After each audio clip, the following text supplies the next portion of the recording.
Well, I'm joined today by my new friend, Bruce McIntyre, and I'm very excited to get to chat with him today and hear his story, a little bit about his book that he's written. And I think, Bruce, you've got a lot to share with the folks that listen to this podcast just in a little bit of time we've been talking before we hit the record button.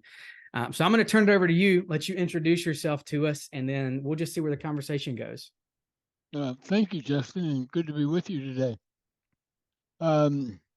Yes, I guess we're here to talk about the book, so let me just pick up off the back cover and tell you a little bit about what it's about. The title is "There Are No Answers Here, Only Questions," which is an unusual title, perhaps, but this is the true story of two life-altering events and the personal transformation that resulted from their unlikely collision. It's the memoir of an owner preparing to sell his business and retire just as he is diagnosed with cancer. Faced with the choice of continuing with the sale and waiting to deal with cancer, or putting the deal making on hold while treating cancer, our business owner decides to take on both at the same time. Is this possible? Perhaps, but only if he allows others to step in while he steps back. And that's never easy when you're the boss. Mm, that's very true. Well, so Bruce, tell us a little bit about um, yeah, I mean, you mentioned things in that memoir. You're getting ready to sell your business, step into this transition into this what should be the some of the golden years, and Yeah. and then you get hit with this thing that just rocks your world. Walk us through that a little bit. Well, it really, Justin, it was kind of amazing because both events started in the same week. I had felt a lump on the left side of my neck earlier in the week, and then um, had seen the doctors on Wednesday and was preparing to get on a flight to Baltimore um, to meet with the potential buyer. And so I was worried about the lump on my neck, also anxious about meeting the potential buyer. So in the same week, I'm dealing with both of those things. Um, the story progresses. The lump obviously is diagnosed as cancer. The sale progresses on rather routinely, although we outline that in the story. The cancer treatment, of course, was not easy, Mm. and we talk about that in the story. And then miraculously, they both end in the same week as well, in that I have the last radiation treatment in the same week that the papers are finally signed and the buyer's check hits the bank. So I don't know what the odds are of starting these two things in one week and ending them in the same week 4.5 months later are, but that's exactly what happened. Wow. Yeah, Yeah, well, I don't know whether you believe in coincidence or not, but that's very that's very interesting. yeah. So looking back on it now, do you think you see anything unique in the fact that they started and ended at the same time? Hmm, hmm. I don't think I've ever been asked that before. Anything unique in it? Wow. I guess the one thing I will say is that I've always felt fortunate that they were both going on at the same time because one let me keep my mind off the other. Mm, So I guess you might be able to say that there was some sort of divine intervention that gave me both of them to deal with at the same time for the benefit of one taking my mind off the other. But I never really thought about it as exactly divine intervention. I'd more thought about it as just coincidence. But possible, possible. yeah. It's just like you said, just for both of those things. It's one thing for them to start at the same time, but for Yeah, them to yeah, start at the same time and then end at the same time is yeah, just at least very interesting. yes, yeah, yeah. I like how you said it kind of got your mind, because I would think that too. At least it would kind of keep you busy, keep you thinking. Because I found in my own struggles with like anxiety and things like that, that's the problem, is my brain has nothing else to focus on. So Right. it's like it just latches onto that one thing and then Yeah. runs off and I'm in trouble. Yeah. Your mind needs distractions from time to time, I think. Yeah. So what, tell us a bit about your business. What did you do? Uh, we were a food service sales and marketing company. We represented manufacturers from, well, all over the world, really, most in the United States, but some in Europe, some in Canada, who sold food in North and South Carolina. We had offices in Charlotte, Raleigh, and Columbia, South Carolina, and sold to the large distributors that sell to the restaurants, hotels, hospitals, schools, any place food is consumed away from home. Mhm. Okay. That's interesting. What got you into that? Well, I had been in the food business and on the corporate side of it for 17 years, working for some of the largest in the country. And, Procter and Gamble first, and then RJR. Well, RJR Tobacco owned a food company called RJR Foods that they later merged with Nabisco. But so I had been on the corporate side of it for 17 years, and as I got to know people who were on the brokerage side of it or agency side of it, they were local businessmen doing very well in the community, and I liked that idea of being number one, being in charge of my own business, but number two, not having to get on an airplane every Monday morning and all of the other things that go along with corporate life. So that was the decision I made back in 1979 when I started the company. Okay. So one of the things we focus on a lot on this podcast is some people say work life balance, some people say work life integration. I like the integration piece. Walk us through, because you arguably were very busy, and I know you have a family, and so how did, as you were working through that, and I mean you owned your own company and a very successful company, how did you manage both your business but also manage your family life? Well, obviously, Justin, it's a little easier when you're the owner True. to put something on your calendar and not let anybody else mess with that agenda. Um, but I think even if you're not the owner, if you have the right conversation with your management, um,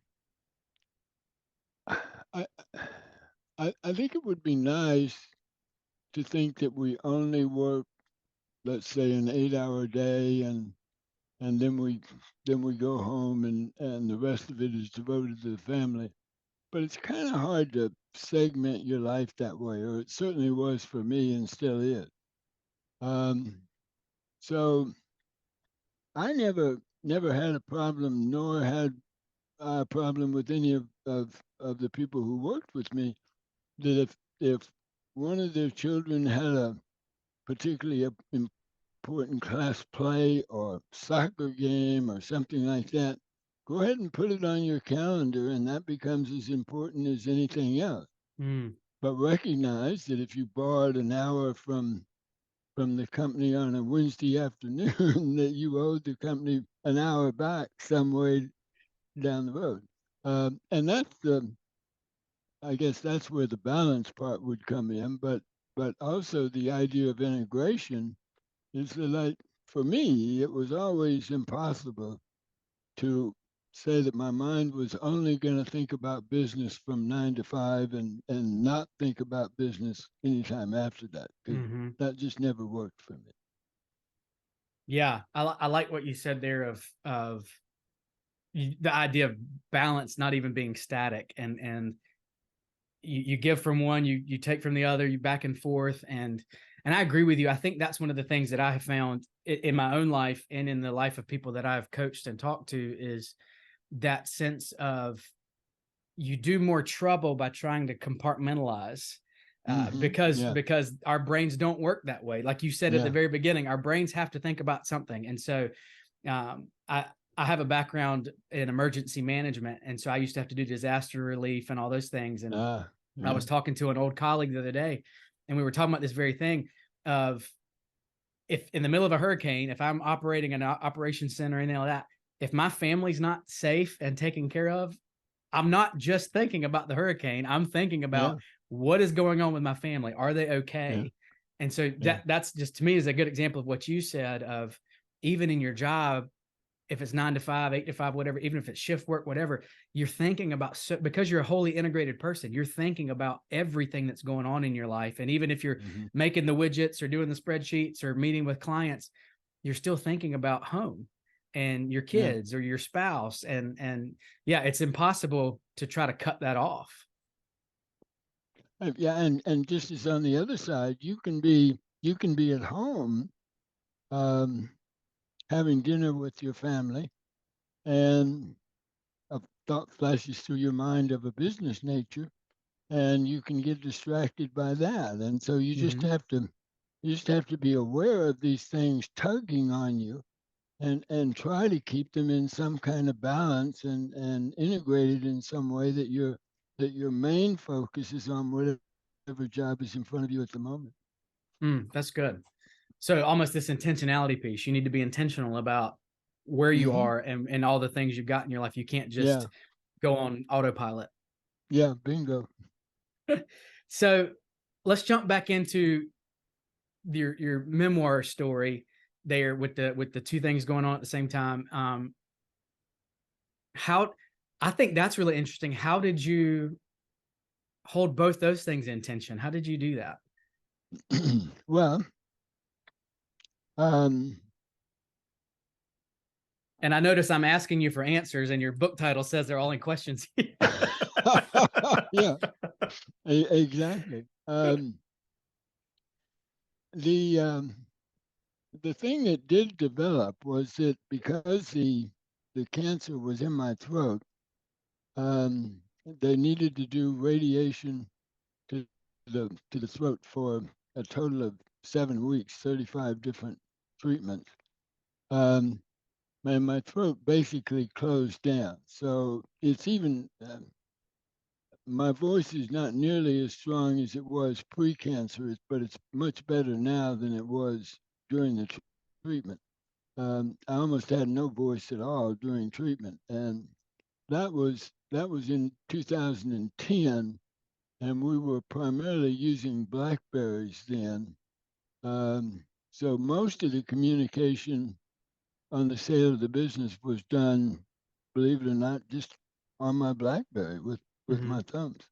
Um, and that honestly worked fine because I didn't have to get on the phone with somebody, and they didn't have to listen to how I sounded. Um, and the radiation treatments were in the morning. They were at 10 o'clock every morning.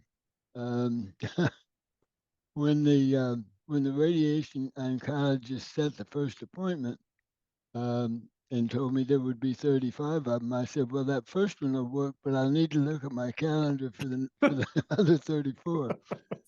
And he just leaned across the desk and looked me in the eye and said, "Be here each morning at 10 o'clock sharp." And I said, "Yes, sir." So I was no longer in charge; he was. Um, so each morning at 10, I would make its radiation, bounding in joyfully at first, kind of cocky, and not kind of cocky, very cocky, and then the treatment got worse and worse and worse, and eventually they had to roll me in a wheelchair. But Mm.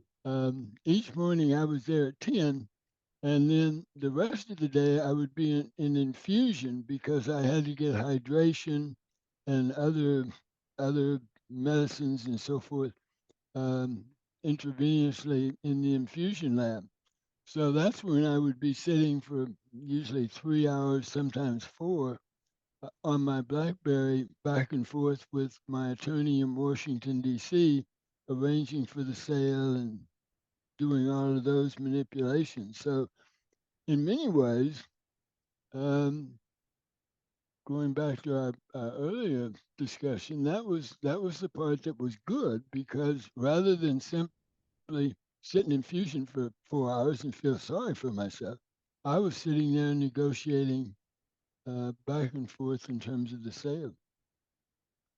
Yeah, so that's a good point. You didn't have time to think about Yeah, what was yeah, going on, and I like how you said, instead of feel sorry for yourself, in all honesty, you still had a lot going on in your life and plenty to be yeah, yeah, focused on and living for. So, yeah.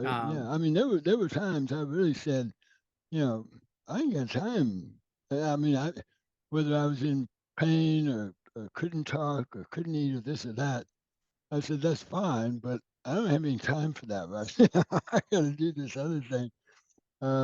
We got this part of the negotiation I got to handle. So it mm, was all about setting priorities, and how I felt it the morning was pretty low down on the list. yeah.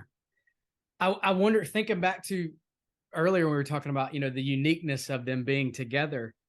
Yeah. Um, I almost wonder if the sale of the business was part of your treatment, like it was to keep you, um, it kept you focused on things other than what was going on around you, and gave you something, to a purpose to strive for and shoot for. I don't know, just a thought that popped in my head.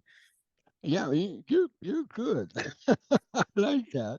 Um, because because I think that's exactly right. The I knew the doctors were in charge of the treatment.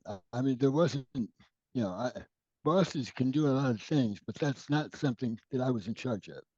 Um, and I had full trust in the attorney in Washington, D.C. So I was letting him do all of the negotiation. He and I were back and forth, but he was the one carrying the ball on that one. So honestly, the more I would would let others lean in while I lean back, the better the results for both became. I wasn't trying to Mm, second guess the doctors. I wasn't trying to second guess the attorney in Washington. I was letting them do their job, at which they were much better at doing than I was. that's a good point. So it almost gave you the space to be, and just, Hmm. like you said, lean on the expertise of the people who had the skill set to do their jobs, Yeah, and sort and of I took the think pressure that's a off you. mistake. Yeah, I think that's a mistake I see. I see owners even today who are in the process of making hard decisions, and and they feel they seem to have all the answers. They think that Mm, this is my business. I started it from a baby. Nobody knows it as well as I do. Um, and that may be true in terms of the day-to-day operation of it.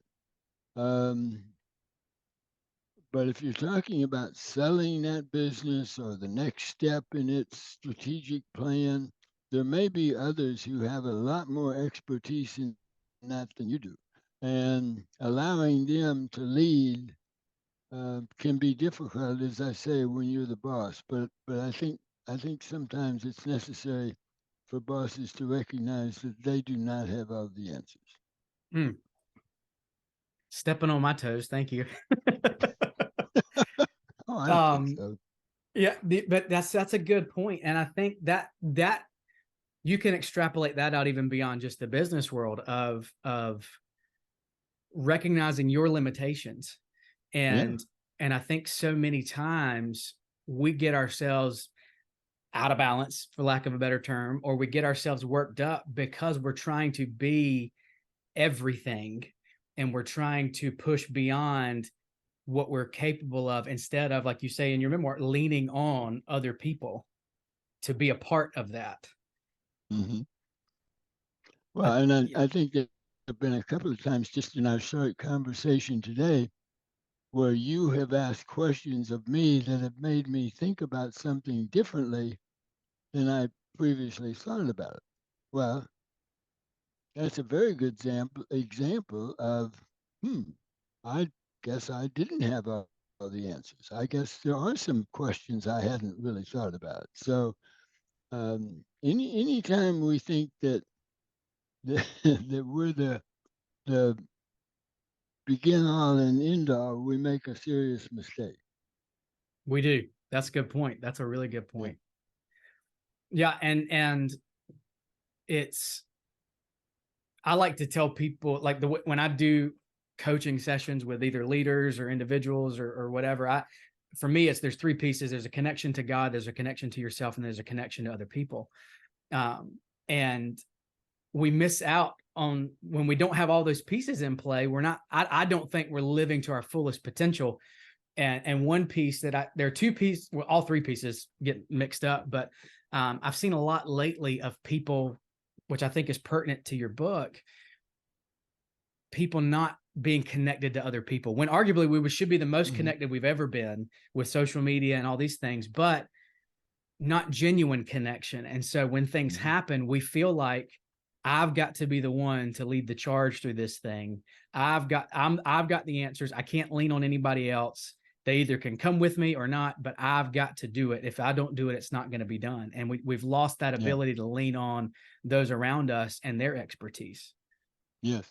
Um, there's an interesting quote by Albert Camus that appears several times during the book, and it's his quote about don't walk behind me, I may not lead.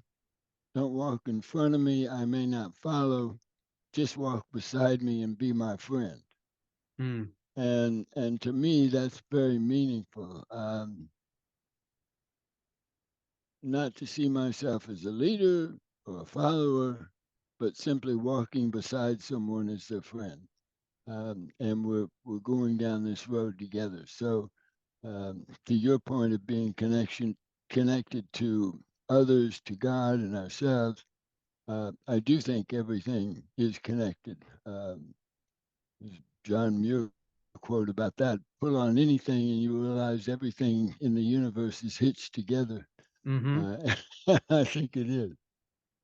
Yeah. So would you say, thinking back to your journey through the cancer and the sale of the business, um, did you have that perspective going into it, or is that a perspective you had to learn as you were in it? I think it was there because I did not run the business in an autocratic manner, although some might want to talk to you about that. I never felt I was totally autocratic. So I think some of that was there, but I think the realization of its importance and the realization of the value that it adds to any organization got strengthened during the process. The Hmm. whole notion of connectivity just got brought home to me time after time after time, both in the treatment for the cancer and the sale of the business, that it just became impossible to ignore. Hmm. Yeah. And it's interesting how those things will crop up in life to either highlight something we have or highlight an area that we could grow in. Mm-hmm. Um, and I think that's, to me, that's important, that you always approach things with a growth mindset of, all right, what can I learn from this? Um, even a failure I tell folks all the time, I'm like, it's, if you learn something from it, it's not a total Yep. failure. Like Exactly. it's a growth point. And I like how you said, I think this was always there. This just highlighted it and made me lean into it more. And Yeah. that's a good, I like that. I like that idea of, again, it was already there. I just had to kind of lean into it. Yeah, I think our mind knows more than we realize. I think we as human beings from our life experience know and possess far more than we tap into. And sometimes it's allowing the mind to go deeper, to tap into to other resources and find that you on some subconscious level you knew that all along, and it took that to release that into reality, into day-to-day action. Yeah. That would be a fun rabbit trail conversation to go down one day. Because I agree with you. I think more and more I'm beginning to feel the sense that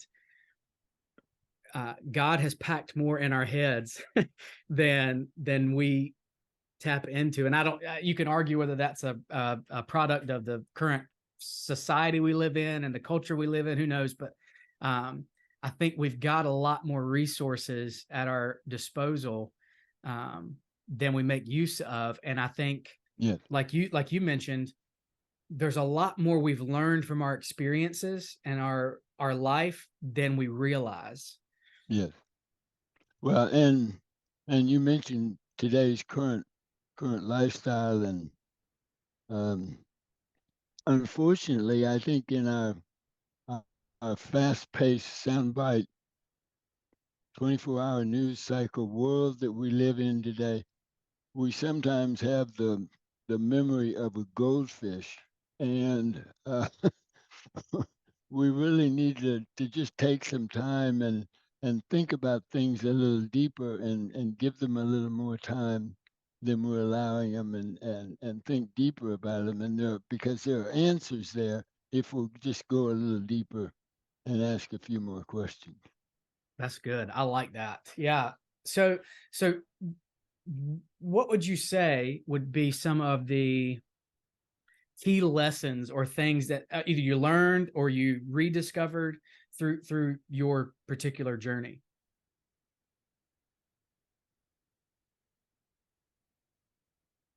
Well, certainly trusting others, realizing that everyone has some strength that you do not have, and it may be hard to see on the surface. Um, but the more you listen to their stories, the more you get to know them, the more you find something in their character that that you can benefit from, and maybe they pick up something from you that they benefit from. But I think we know each other only too superficially most Mm, of the time, and a little more conversation um, would go a long way to finding more mutuality than we see on the surface.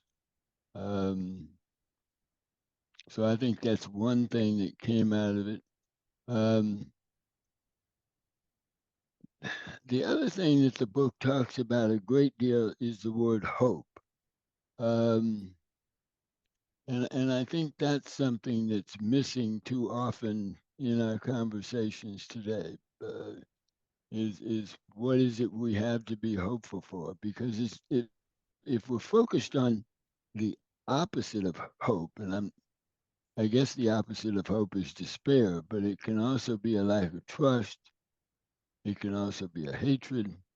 If we're focused there, then we're missing the whole theme of a better future. And mm, and I think there is a better future, and I think there always has been.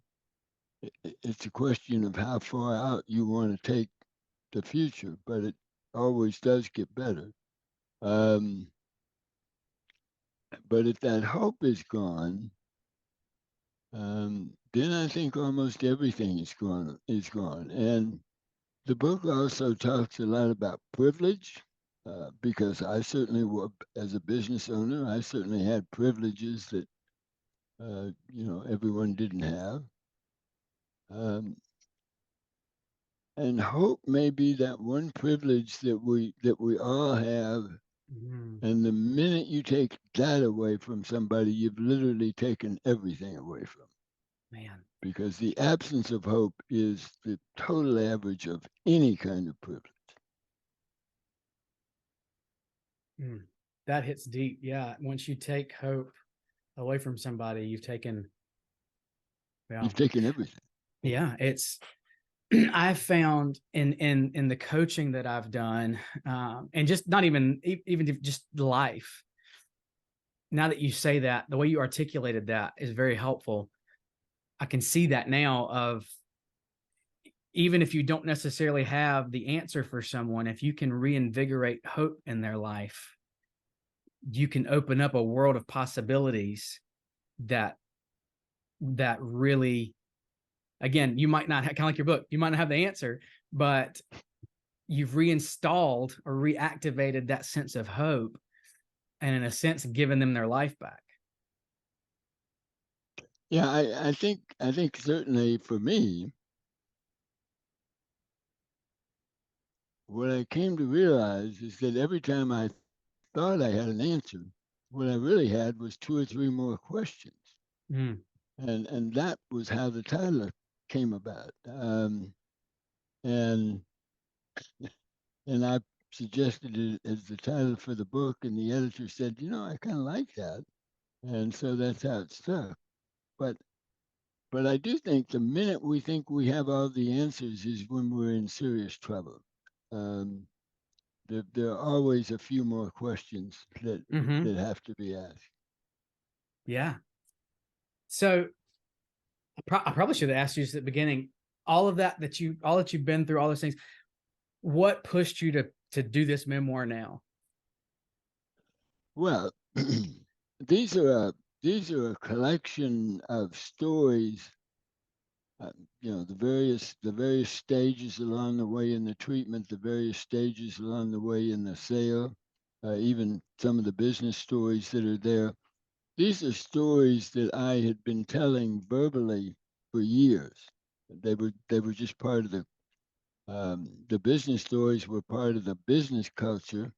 The cancer stories were part of the family culture. They were the kind of stories that, maybe if I started one at the dinner table with the family all around, I could shut up and they could finish it for me because they'd heard it so many times. So I decided that oral tradition was fine, but at some point, getting it on paper made sense.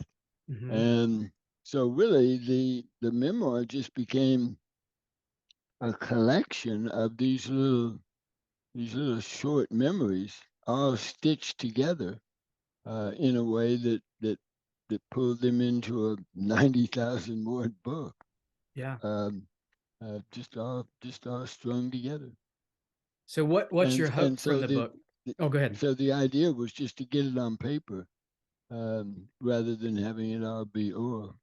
Yeah. So Now what's I your hope for the interrupted you. book? No, you're fine. What's your hope for the book? Well, all along, doing it, it took 4 years to write, and then a year to edit and polish and get ready for publication. All the way through there, when anyone would ask, "What do I want to see come out of it?"